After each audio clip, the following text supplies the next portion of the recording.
Now, when Robert E. Lee learns that Mary Custis is pregnant. Now, for you people that count dates, Custis Lee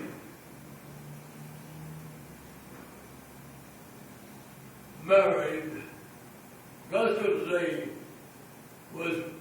was born on the 24th day of September, 1832, in the officers' quarters down at Fort Monroe.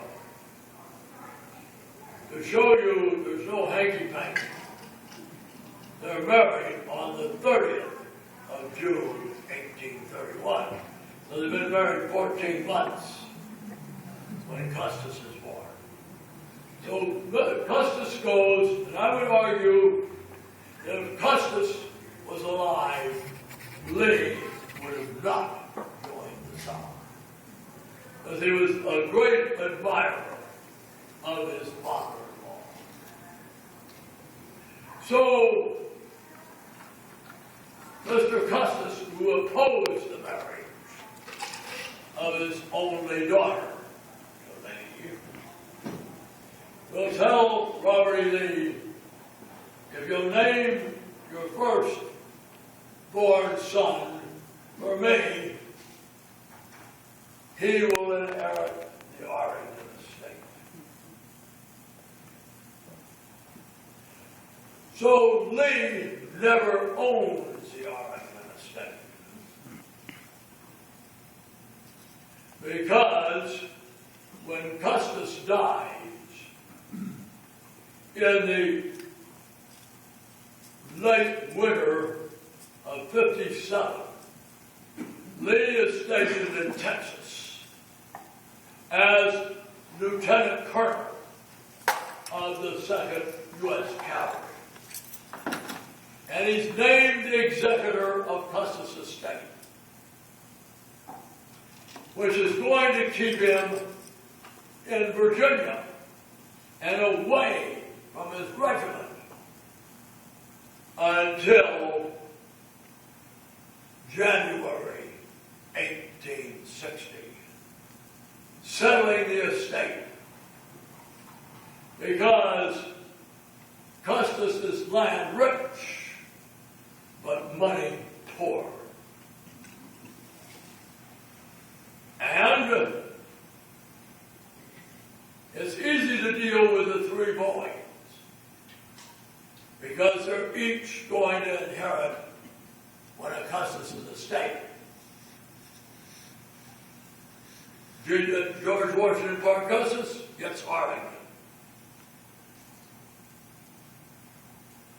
Rudy gets White House, where George Washington quoted the widow, Martha Dandridge Custis. And Rob gets Ravensworth. But the problem is with the four girls. They're entitled to a dowry of $10,000 apiece, $40,000, and there's no money.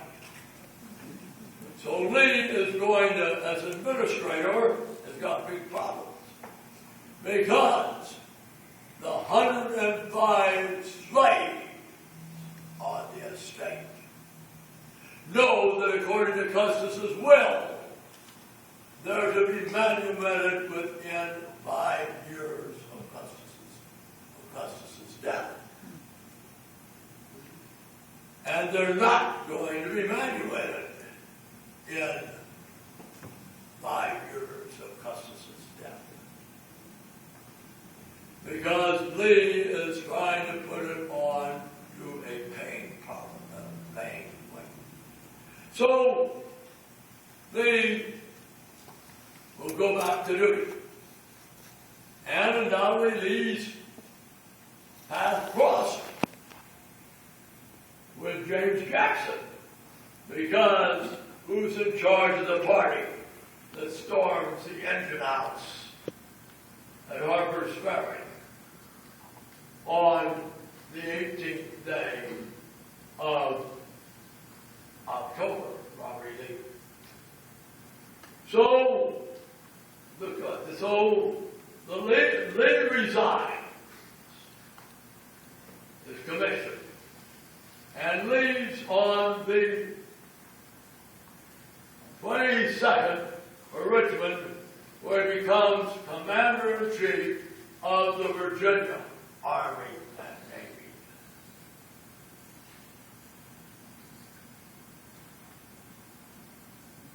Mary and the girls leave the house on the 15th of May, and it's taken over by the United States Army. Now fast forward with the estate. On the 7th day of June, 1862, the Congress passes a bill that provides for a direct tax on those people who have abandoned their property and are living in the Confederacy. So, the military is in occupation of Arlington. Lee, by June 7th, is commanding what becomes the Army of Northern Virginia, and Mary is living in Richmond. So the Custis estate is appraised at $26,820. That's the land and the improvements. The estate at that time constitutes 1,100 acres. And the tax she is assessed on this is a percentage. And the tax is $292.07. Now, Mary is required to pay it in person, but she's an arthritic and is worried about coming to Alexandria. So she gets Philip Fendel, her cousin, to pay. And the collector, according to the law, it has to be paid in person. But order the estate seized. It'll be sold to the highest bidder in 1864 for the appraised value to $26,820.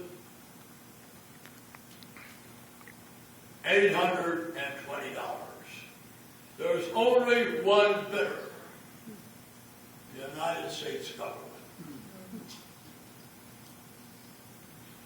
Now, they've also passed a law, Congress, in July 1862, which provides that the President of the United States has the power to establish national cemeteries on property owned by the United States.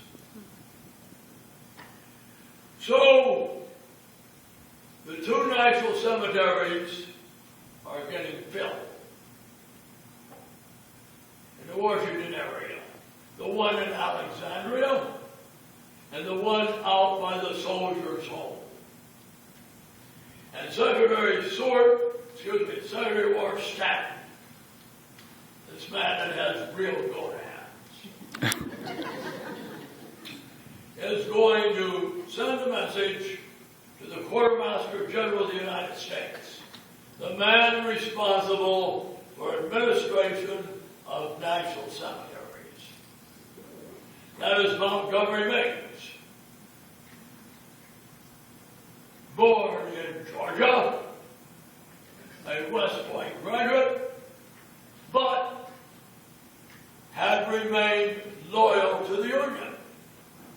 And he particularly doesn't have much use for those West Point graduates whose education was paid by the taxpayers, who turned their back on the Union to fight for the Confederacy. So, on the 15th day of June, Secretary Stanton sends a message to Quartermaster General Meigs and asks him to designate some federal land which could be used as a national cemetery. Within 24 hours, Meigs replied, "Yes. I recommend we designate 200 of the 1,100 acres of the Arlington estate as a national cemetery." Actually, under Meigs' orders, they begun burying even before that date on Arlington estate.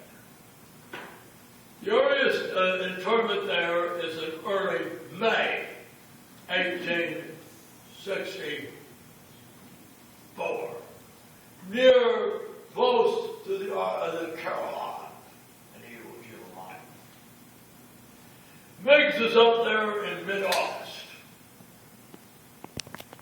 and it becomes an unhappy man because the manager of the cemetery and officers are living in Arlington House, and they're not wanting to bury people near where they reside. So Meigs has guidance and counseling with them. And he says, I want to borrow your cane.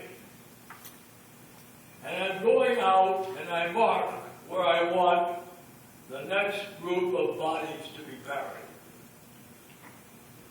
And if you're up at Arlington Estate,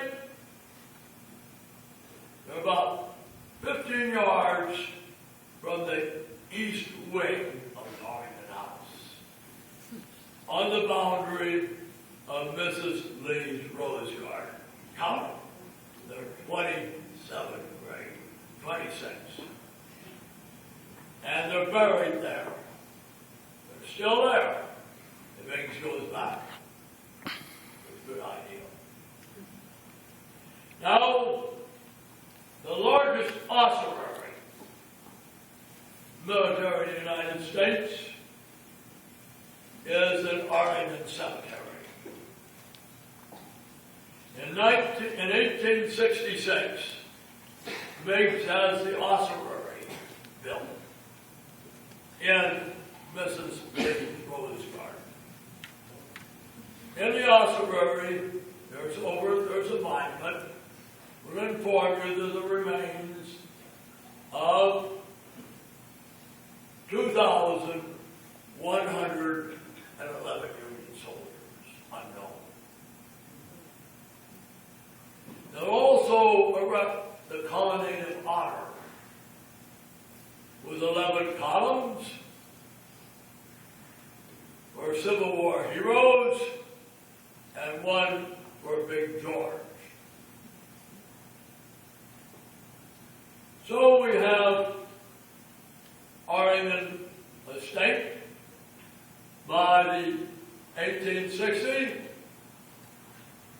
is being used as a national cemetery, and the location of Fort Whipple. Fort Whipple is the predecessor of Fort Myer and of Freedman's Village. Now Robert E. Lee has president of a bankrupt college, Washington College, takes no action. He doesn't own the property anyway. Who owns the property? Mary Custis Lee. And she'll own it till she goes to her reward. And then it will go to Custis Lee. So he takes no action. He visits Arlington, he visits Washington twice as president of Washington College, but never treads the grounds of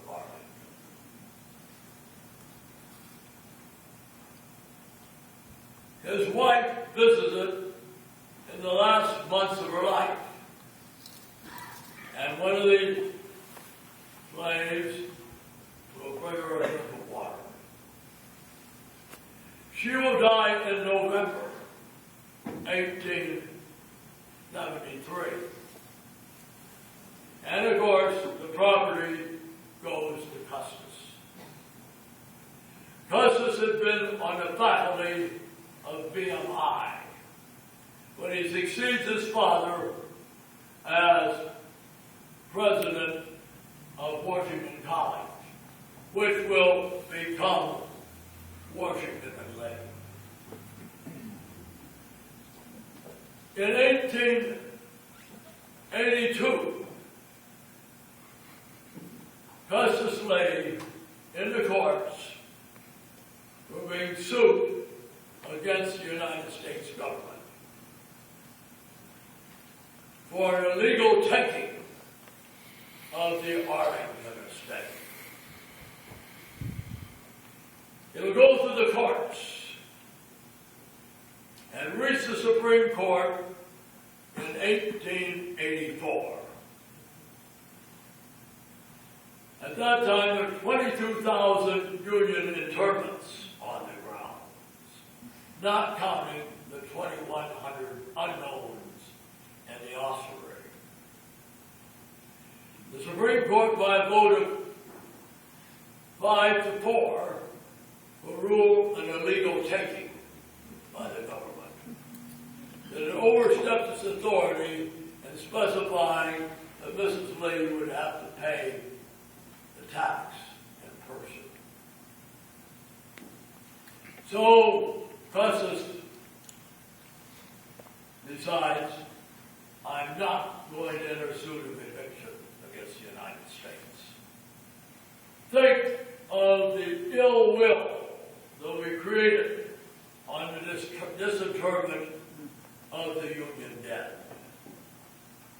The dismantling of Fort Whipple and the dislodgement of the Freedom Village.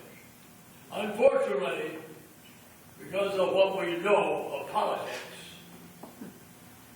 the Republican Party, the party that had brought freedom to the blacks, in an election, far more angst involved. It was something like the Little Sisters from the Poor, that 2000 dispute. In 1876, they don't know till the March 3rd who's going to be president of the United States. Because there are 44 electoral votes in dispute. If Tillman gets one of them, he is president of the United States. All he needs is 1 of 44. But the deal is cut. The Republican Party sacrifices the black Republicans in the South, and the Army is withdrawn from military occupation. So, the property is raised at $150,000. An appropriation is made, and you, the taxpayers, pay the $150,000. And the property is conveyed to the United States. So those are three vignettes tying Arlington County, your historical society, and the wonderful stories that this county has for American history. So, we have the two first martyrs of the Civil War. We have the engagement at Fairbanks Courthouse. And we have the story of Arlington National Cemetery. So thank you so much for your attention.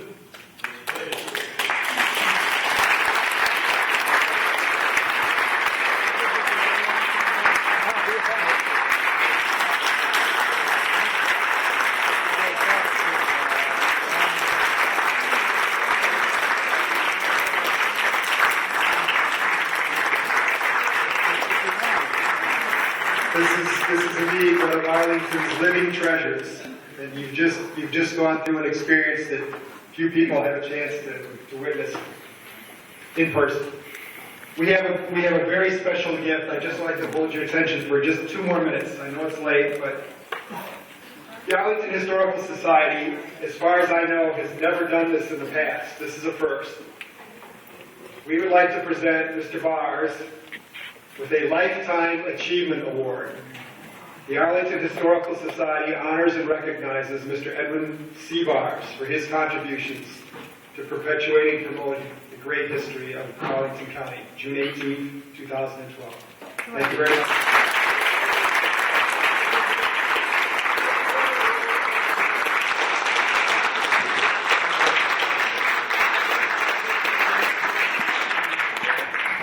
We have one more piece of unfinished business before we leave. If you heard Mr. Bars say at the start of his remarks, 1 week from tomorrow, he will celebrate his 89th birthday. So in advance, I'd like to have everyone stand up and we'll sing a happy birthday. Happy birthday to you.